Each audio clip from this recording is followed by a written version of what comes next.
একদিন বাজারের ভেতর হঠাৎ হইচই পড়ে গেল। একটা কালো ছাগল নাকি এক বড় জাদুর দোকান থেকে সবুজ জাদুর হিরে চুরি করে দৌড় দিচ্ছে। দোকানদার আর লোকজন সবাই মিলে ছাগলটার পেছনে ছুটতে লাগল। দৌড়াতে দৌড়াতে ছাগলটা দেখল রাস্তার পাশেই শান্তভাবে দাঁড়িয়ে আছে একটা বুড়ো কচ্ছপ। কোনো কিছু না ভেবে ছাগলটা হঠাৎ করে জাদুর হিরে মুখের ভেতর ঢুকিয়ে দিল আর নিজে উধাও হয়ে গেল। লোকজন ছাগলটার পেছনে দৌড়ানো বন্ধ করে দিল, কারণ তারা দেখল কচ্ছপটা আস্তে আস্তে জাদুর হিরে গিলে ফেলেছে। সবাই কচ্ছপটার কাছে জাদুর হিরে চাইতে লাগল, কিন্তু কচ্ছপটা মুখ বন্ধ করে একদম নড়ল না।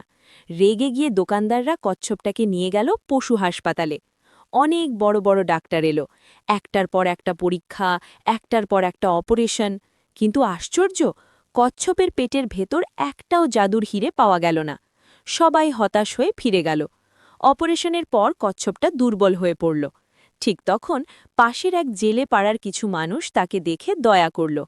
তারা কচ্ছপটাকে নিজেদের গ্রামে নিয়ে গেল। গ্রামের লোকেরা শামুক পাতা, হলুদ, নিমপাতা মিশিয়ে একটা জড়িবুটির লেপ বানিয়ে কচ্ছপের খোলসে লাগাতে লাগল। প্রতিদিন যত্ন, খাবার আর আদর ধীরে ধীরে কচ্ছপটা সুস্থ হয়ে উঠল। হঠাৎ এক সন্ধ্যায় অলৌকিক ঘটনা ঘটল। কচ্ছপটা নদীর ধারে বসে থাকতেই তার পুরো খোলসটা সবুজ জাদুর হীরের মতো ঝিলমিল করতে লাগল। পরের দিন তো আরও অবাক কাণ্ড। কচ্ছপটা হাঁটতে হাঁটতে একটার পর একটা সবুজ জাদুর হীরে ঝরাতে শুরু করল। গ্রামের মানুষ আনন্দে পাগল। তারা খড়ের ঘর ভেঙে জাদুর হীরের দেওয়াল, জাদুর হীরের ছাদ বানাতে লাগল।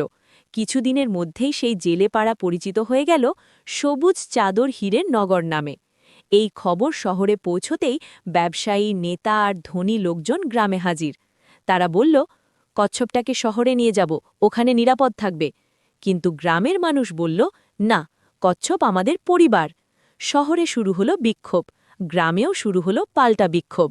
ঠিক তখনই কচ্ছপটা ধীরে ধীরে মুখ খুলে বলল, বন্ধুরা, তোমরা সবাই লাইক, সাবস্ক্রাইব আর কমেন্ট করে বলো